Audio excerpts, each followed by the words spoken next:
So we'll now begin with our pre-bid conference for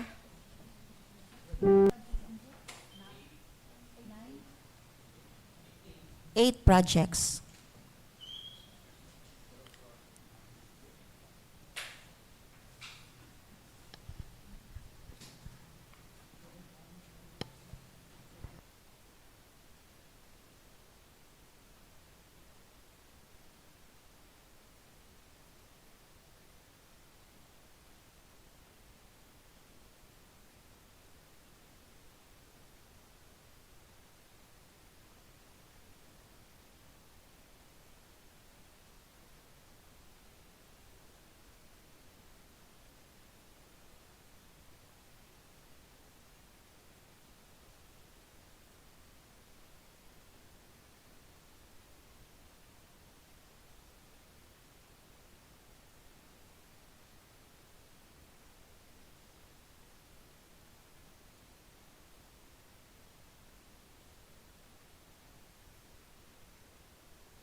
Hello.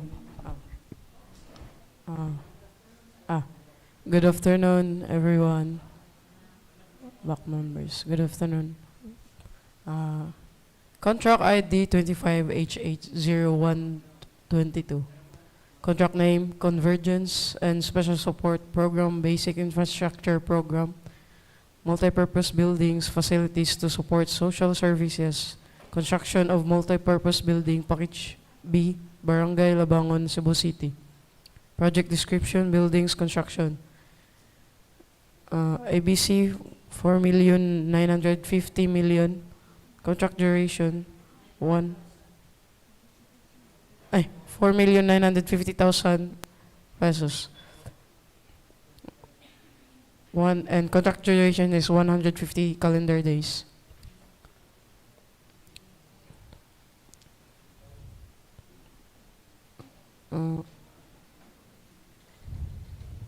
So the scope of works of construction of multipurpose Package B, Barangay Labangon, Cebu City. Two-story building. It consists structural earthworks, structural excavation, embankment of structure, and gravel fill. Also, plain and reinforced concrete works for footings, slab on fill, footing tie beams, columns, suspended slab, beams and girders, and also soil poisoning for slab on fill. This also includes 7+ turf finish, so plumbing sewer line works and cold water line works, and electrical conduits and rough-ins. The ground floor plan for daycare center, and second floor plan is for office.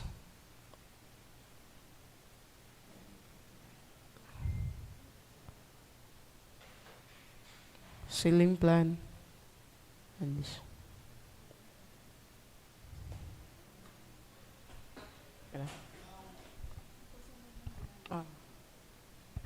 And that's all. And the next one is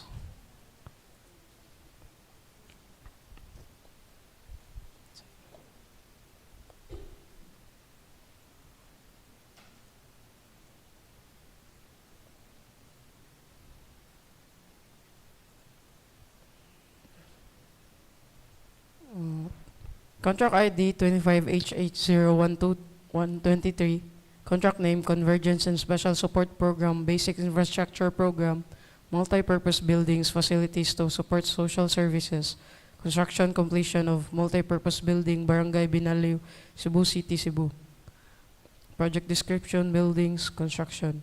ABC is 4,950,000. Contract duration is 167 calendar days.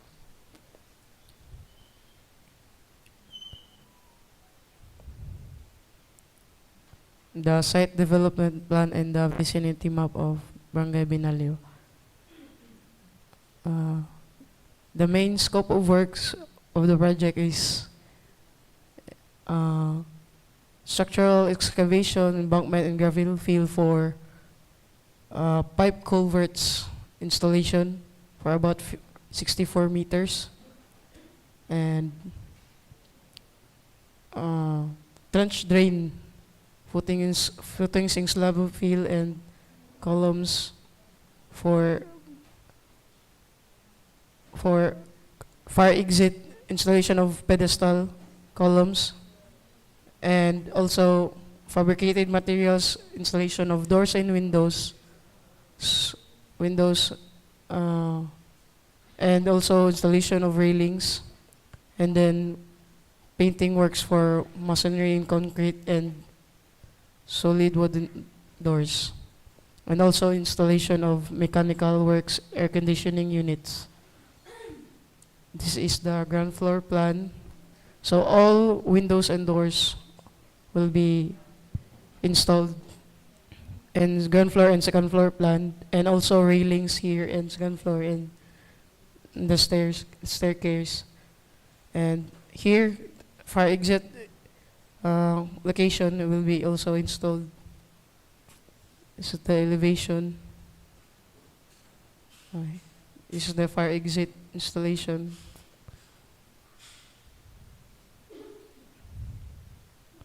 Roof.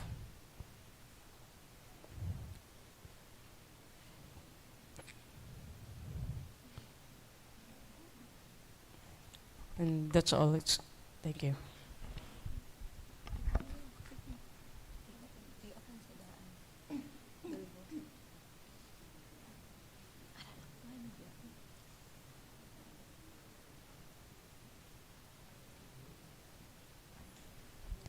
Next is contract ID is 25HH0124. Contract name is Convergence and Special Support Program, Basic Infrastructure Program, Multi-Purpose Buildings, Facilities to Support Social Services, Construction Completion of Multipurpose Building, Package 8, Barangay Dulho Fatima, Cebu City, Cebu. Project description, buildings, construction, concrete. ABC is 4,950,000.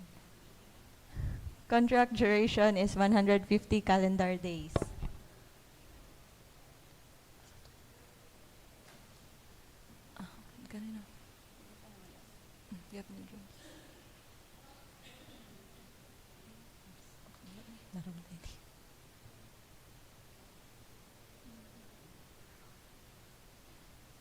So the scope of works mostly covers the third floor of the building. So the installation of stage is made of angle bars and checkered plate. Then ceiling and tiles for the CR. Then interior wall painting, rubberized painting for the basketball court, plumbing fixtures, and fire protection system. So this is the third floor of the Barangay Dulho Fatima. And this is the plan for the CR. That's all. Oh my God, ako na.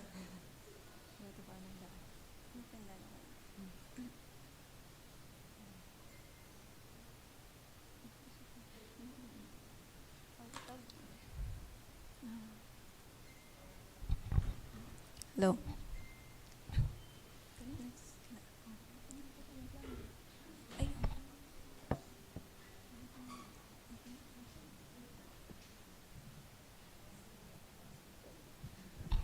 Hello.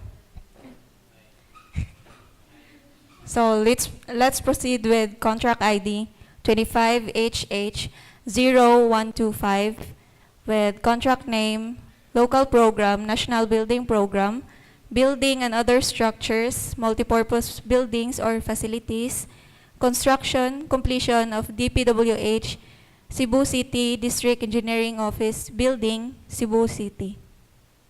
With project description, buildings, and construction. Then the approved budget of contract is 24,500,000 pesos. Then the contract duration is 180 calendar days. Then source of funds is FY 2025 DPWH Infrastructure Program based on NEP.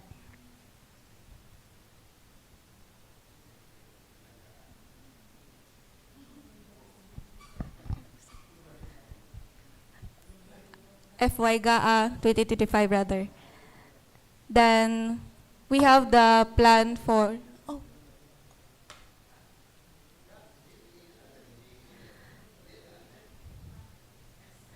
Then this is the plan for DPWH kanang annexed building. So here is the perspective view and the vicinity map. Then we have the summary of quantities. The major scope of work includes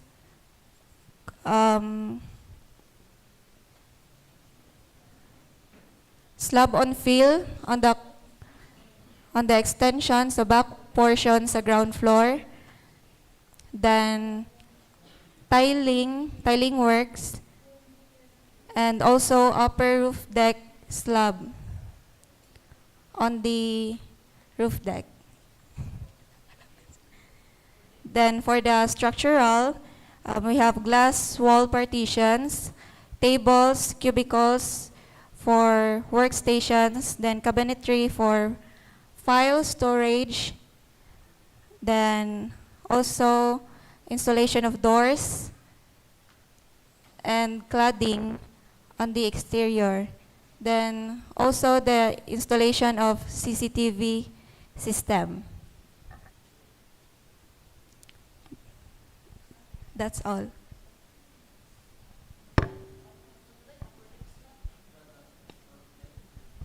Upper.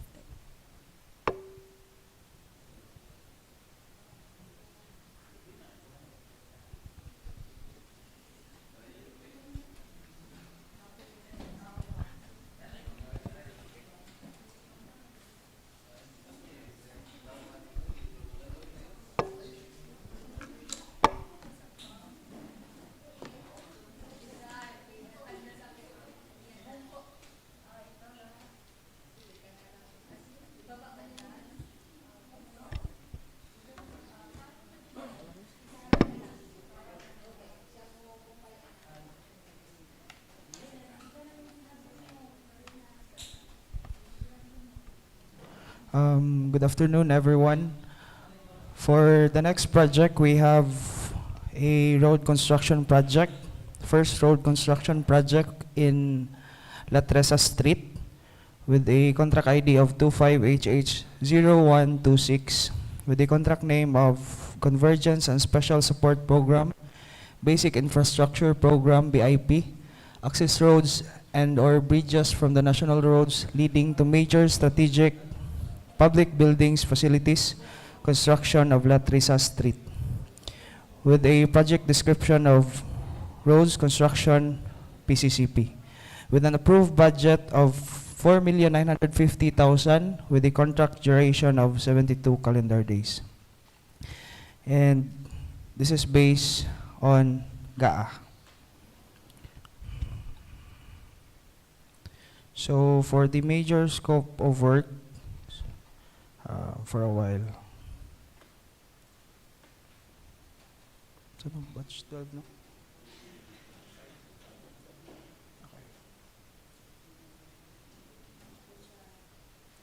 Okay. So for this project starts at the junction road of La Tresa Street and Tres de Abril Street and ends at the Salazar Institute of Technology, Junction Road, at the Bacalso Avenue. So the total length for this project is 270 meters, with station starts at 3 plus 300 to station 3, 570. For the major scope of works, we have here the summary of quantities: removal of actual structures, PCCP, 0.23 meters thick, and surplus common excavation, subbed preparation, aggregate sub-base course, PCCP, for 7 days, and reconditioning of drainage structures. So for the next page, we have the technical specifications, and the last part is the typical road sections. So that would be all for my part. Next we have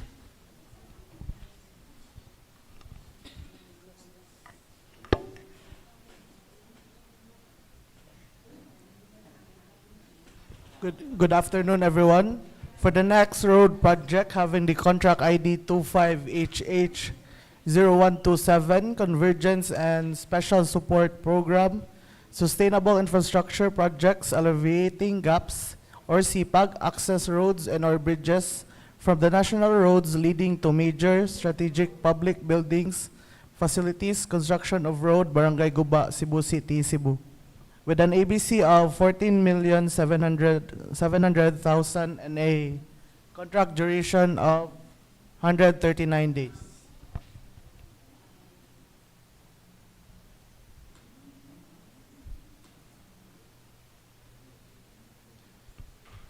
The project has station limits from 20,900 to 21,366 with a net length of 466 meters. This is the location plan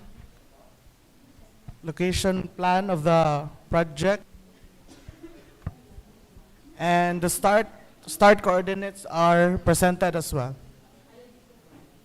For the scope of works, it will involve clearing and grubbing, surplus common excavation, structure excavation, pipe culvert and drain excavation, embankment from roadway, gravel fill, subgrade preparation, aggregate sub-base course, 0.2 thick 14 days PCCP, reinforcing steel, structural concrete, paint, pipe culvert, stone masonry, and precast concrete curb.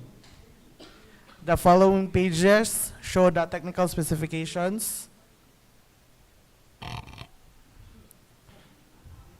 And this is the typical section of the project. That's all.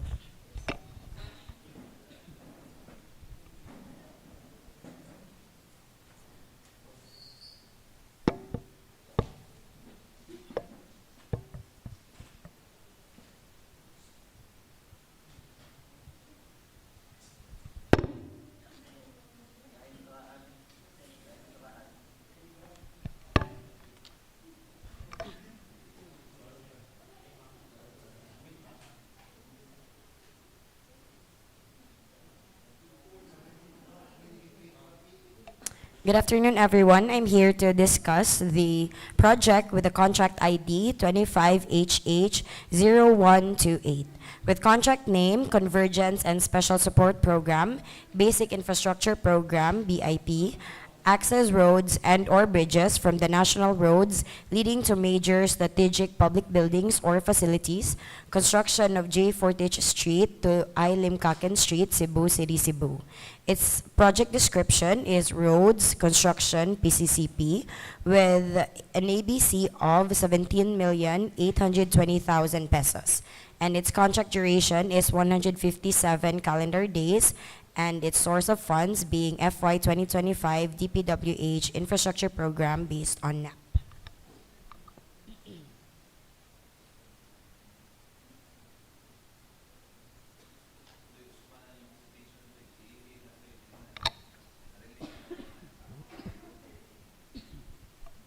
Sorry, that's GAA. So for our project, it's Station limits are 1 plus 100 to 1,706 with its net length of 606 meters. Here you will see the location of our project. This starts at the junction just before Caminid Pet Shop in Banawa, and it ends at Limcaken Street after 606 meters. And here you will see the coordinates of the project for easy navigation to our location. And here you will see our summary of quantities with its major scope of works, including the removal of structures and obstructions, concrete, excavation, pipe and drain excavation, gravel fill,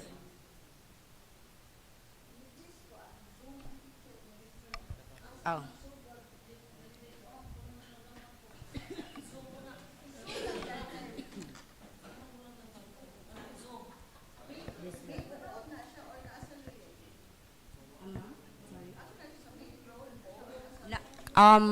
That's like likoon siya just before sa Caminid Pet Shop. If gikan ka sa intersection sa Virama, Emveles o Salvador, dito ka sa Salvador mo straight o nya ikaduhang skina sa left side gikan sa kanang Pavilion Mall sa Banawa. So ang kanang skina just before anang Caminid Pet Shop. Ara magsugod ang atong project. Yeah. O, baliliko dira niya, mulusot.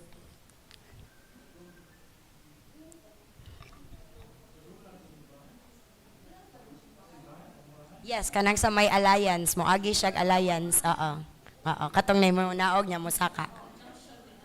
Yes ma'am.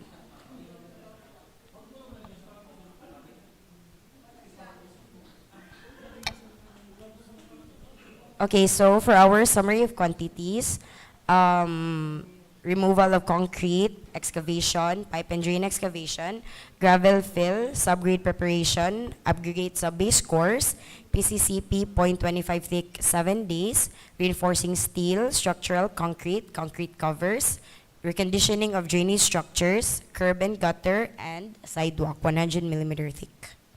And here for our following pages are our technical specifications included in this project. And here is our typical road section showing our roadway section with existing drainage on the left side, as well as our proposed sidewalk and curb and gutter for the left side. That's all.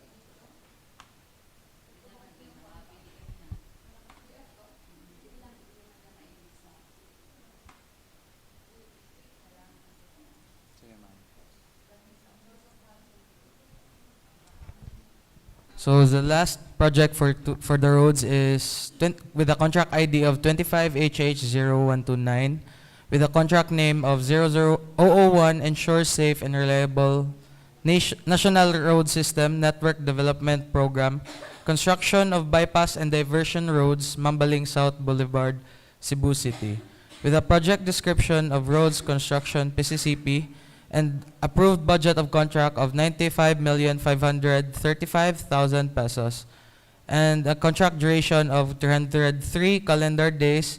And to clarify, the source of funds is GAA 2025. So this is the master plan of the project. This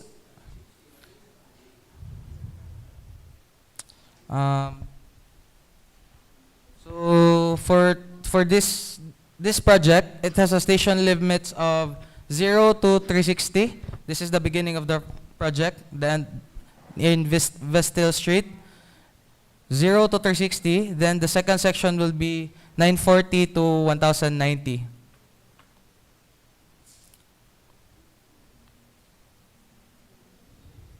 This is the gen notes of the project. And proceeding to the scope of work, first, we have pipe culverts and drain excavation, common soil. We have foundation fill. We have embankment from borough, common soil. We have subgrade preparation, aggregate sub-base course, PCCP 0.30 meters thick, 14 days. Reinforcing steel grade 40, structural concrete, lean concrete, pipe culvert 910 in diameter, manholes 910 in diameter, inlets and concrete cover. We also have concrete curb and gutter, sidewalk, and reflectorized thermoplastic pavement markings. So this is the typical roadway section. In the left side, we have for the land side, and in the right side, we have the channel side. So that's all for this project.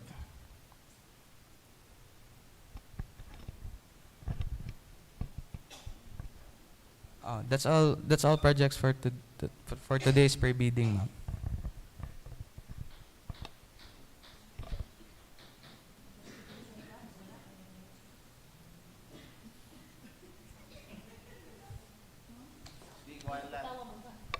Elaborate lang ninyo ha. Section, slide na road, sa comment na PCP, discourse, drainage, hindi na siya makita tayo.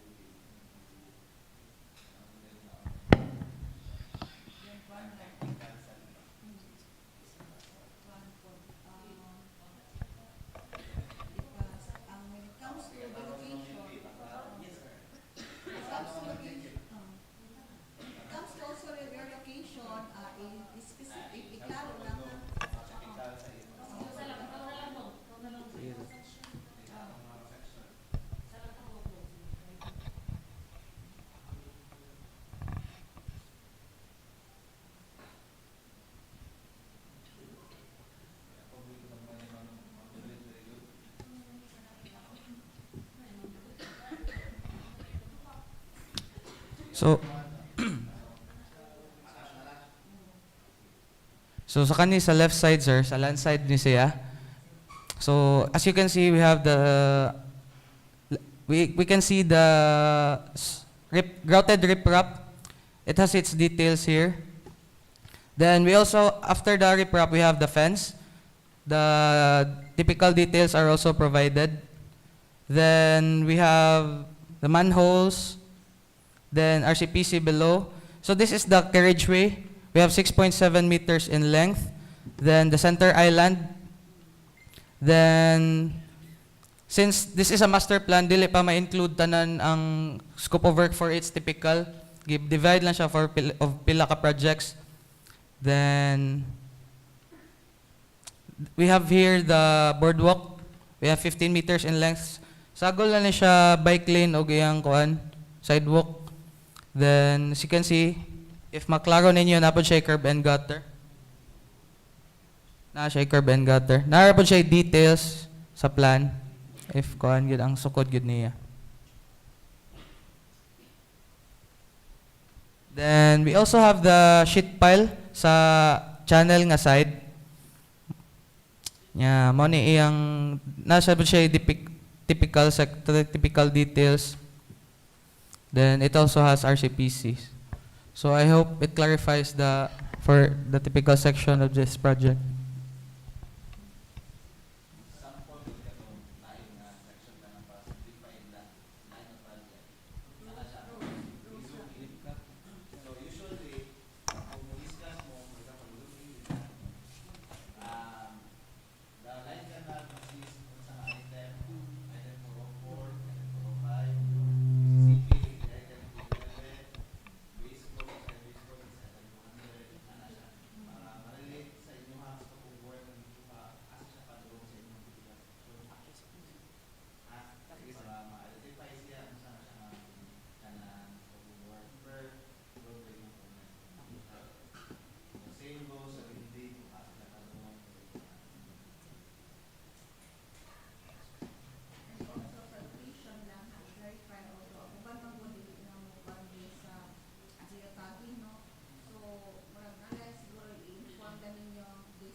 since ang inyong gishow is only the typical road section, so at least ma-elaborate ninyo in relation to the scope of work being identified ninyo. For example, this is a typical section with a carriageway width of that varies from 4 meters to 6 meters, etc.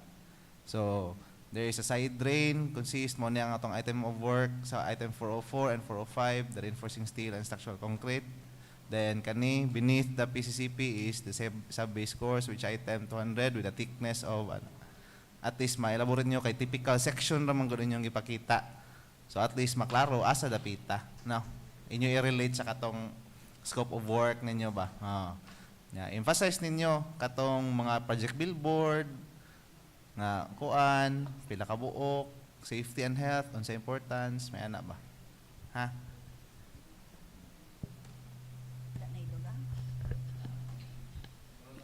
Okay, so these are all the projects for this pre-bidding conference. So wala na tayo concerns from our construction firm this afternoon, present? Okay, so wala na. So from our online Josh, na sila'y concern? Wala. Okay, so I think that's all. So this pre-bid conference is hereby adjourned. Thank you very much. Thank you.